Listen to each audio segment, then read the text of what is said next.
এখন কি অ্যাপস বাইরেছে রে বাবা, মাথা নিয়ে লাগাই দে আর হাজার হাজার লোকের সামনে ড্যান্স মারে।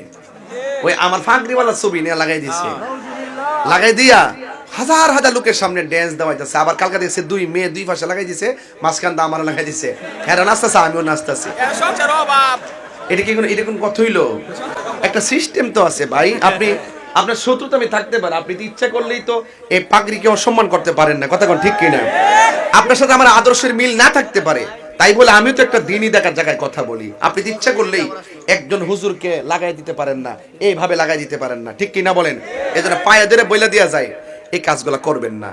মিথ্যা অপপ্রচার, আমি যদি বাস্তব করি এটা বলেন, মানুষ আমার কাছ থেকে দূরে থাকবে। কিন্তু আপনি কাল্পনিক আর মিথ্যা বানিয়ে এডিটিং করে কেন আমার মাথা নিয়ে তার ড্যান্সের জায়গা লাগাবেন আর হাজার হাজার লোক তালবে? কি যে একটা অবস্থা, এইগুলো থেকে দূরে থাকবেন ইনশাআল্লাহ। তবে যাই হোক, আপনার সঙ্গে আমার আদর্শের মিল না থাকতে পারে, তাই বলে আমি আপনাকে এমন কথা বলবো না যে এই কথার জন্য আপনি কষ্ট পাবেন। তবে একটা কথা বলি, এই করিমগঞ্জের ভিতরে দেখলাম অনেক চরমুনের মুরিদ আছে, দেখলাম আছে না?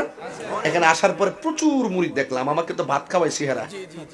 তো আমার মেহমানদারি করছে, রিসিভ করছে ওরাই। আমি বুঝতে পারছি যে এখানে অন্য অন্য ভ্যারাইটিস লোক প্রচুর আছে, অনেক লোক আছে।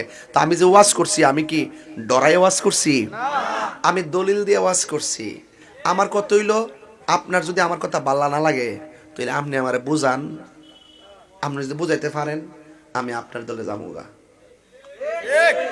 আর নাহলে আমি আপনারে বুঝাই, আপনার যদি বুঝে আসে আপনি আমাদের দলে আসেন। আল্লাহর রস্তে পাউডার দিয়ে কই, হাসরের মাঠে নবী ছাড়া কেউ নাই, কবরের ভিতরে নবী ছাড়া কেউ নাই। আর আল্লাহর তো খ্রিস্টান, ইহুদি, হিন্দু, বৌদ্ধ সবই জানে আল্লাহ যে একজন আছে। আল্লাহ বলে যারা আমার বন্ধুরে মানবে সে আমারে মানলো। নবী ছাড়া ইমান হয় না। আল্লাহ মানা নবী মানা নয়, নবী মানলেই আল্লাহ মানা হয়। কথা কোন ঠিক কিনা? এই জন্য হাসরের মাঠে একমাত্র নবী উকিল হবে, আল্লাহ হাকিম হবে। শাফাআতের ফাইলটা থাকবে নবীর হাতে। 1,24,000 পয়গাম্বর সুপারিশ করতে পারবে দৈন্তান নয়াকার না, আমার নবী শুধু সুপারিশ করবে।